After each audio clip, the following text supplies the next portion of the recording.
एक बार की बात है। एक गांव में एक किसान रहता था। उस किसान को जानवर पालने का बहुत शौक था। उसके पास पहले से ही बहुत सारी भैंसें थी जिनका दूध बेचकर वो अपना घर चलाया करता था। तो एक दिन उस किसान ने एक खरगोश और एक बंदर को भी अपने घर में पाल लिया। अब काफी दिन गुजरने के बाद उस किसान ने उस खरगोश और बंदर के साथ खेलने का सोचा। उस किसान ने अपने खेत में बहुत सारे छोटे छोटे गड्ढे कर दिए और फिर उन गड्ढों पर मिट्टी डालकर उन गड्ढों को बंद कर दिया और किसी एक गड्ढे में उस किसान ने एक गाजर को छुपा दिया। अब उस किसान ने खरगोश और बंदर को उस गाजर को ढूंढने के लिए कहा।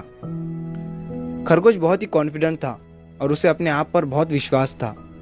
उसने एक एक गड्ढे को खोदना शुरू किया और गाजर ढूंढने लगा। लेकिन बंदर जो था वो बहुत ही नेगेटिव और आलसी था। उसने सोचा कि खेत में इतने सारे गड्ढे हैं और वो गाजर किसी एक गड्ढे में है, इतना कौन ढूंढेगा। वो बंदर ये सोचकर एक गड्ढे के ऊपर जाकर सो गया। अब उधर खरगोश अपनी पूरी मेहनत से गाजर ढूंढ रहा था। एक एक करके खरगोश ने सारे गड्ढे देख लिए, लेकिन उसे किसी भी गड्ढे में गाजर नहीं मिली। सिर्फ एक गड्ढा बाकी रह गया था जिसके ऊपर बंदर सो रहा था। अब खरगोश बंदर के पास जाता है और उसे उस गड्ढे पर से उठने के लिए कहता है। जैसे ही बंदर उस गड्ढे पर से उठता है, खरगोश गड्ढा खोद कर गाजर बाहर निकाल लेता है और अपने मालिक को ले जाकर दे देता है। बंदर ये देखकर हैरान हो जाता है कि जिस गड्ढे के ऊपर वो इतनी देर से सो रहा था, गाजर उसी के अंदर थी। वो सिर्फ एक बार खोद कर देख लेता तो गाजर उसे मिल जाती और वो मालिक की नज़रों में बड़ा बन जाता।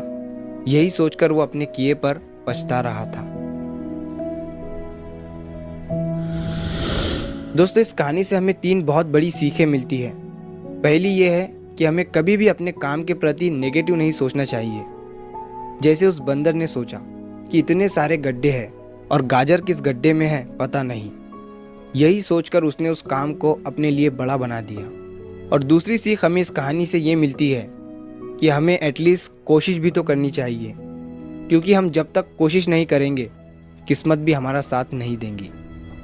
अगर वो बंदर जिस गड्ढे पर सोया हुआ था वहाँ से ही गाजर को ढूंढना शुरू करता तो उसे गाजर मिल जाती, लेकिन उसने कोशिश ही नहीं किया।